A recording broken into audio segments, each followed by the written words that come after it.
Gauthier, bonjour Fermi, comment allez-vous? Allez bien? Avant de devenir son Premier ministre en 1962, Georges Pompidou reste longtemps dans l'ombre du général de Gaulle. Monsieur le Premier ministre est à mes côtés avec un grand dévouement et une très grande capacité. Sa fidélité est récompensée. À Matignon, il reste 6 années, un record jamais égalé.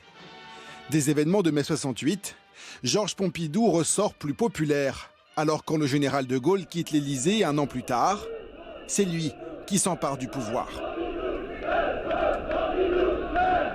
Les Français choisissent la continuité, mais le nouveau président impose son style. Pas au bar, parce qu'il n'y a rien qui me donne le vertige comme ça que de voir quelqu'un au bar. Écoute. Qu'est-ce que ça peut te faire d'être là ou là? Mais je veux voir le fond. Bah, écoute, tu verras, non pas avec moi alors, un autre jour. Écoute alors. Ça me fait peur. Et on dit que je suis autoritaire. Georges et Claude, son épouse, entourés d'amis devant les caméras de télévision. Moi, j'ai la possibilité de faire une rencontre séduisante. Les Pompidou partagent ces moments conviviaux avec les Français. Vie sociale, tous les espoirs vous sont permis. Dans son costume bien coupé de président, Georges Pompidou s'attache à moderniser la France, poussée par les 30 Glorieuses. En 1970, c'est au volant d'une R16 qu'il inaugure l'autoroute A6. Il s'agit d'avoir tout un quadrillage, tout un réseau autoroutier qui amène la vie à toutes les régions de France, de même que nos artères amènent le sang dans les tissus les plus épais jusqu'aux extrémités.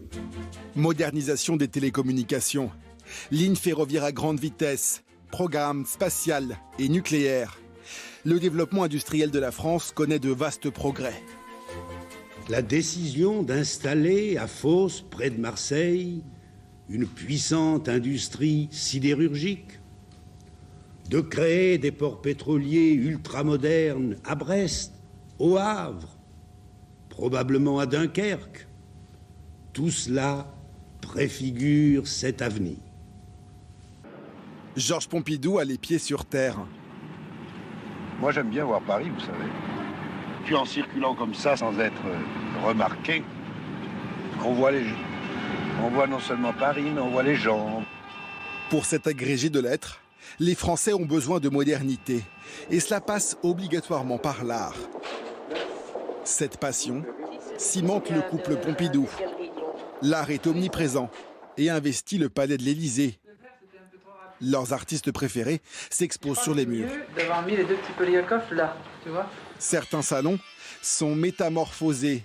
Les Français découvrent alors l'attrait du couple présidentiel pour l'art contemporain.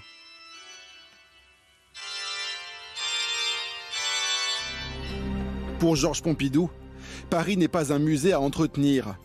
Dès 1969, il souhaite construire sur le plateau de Beaubourg un centre d'art moderne. L'architecture est audacieuse, radicale. Les critiques se déchaînent. Le monument qui porte son nom sera inauguré en 1977, 3 ans après sa mort.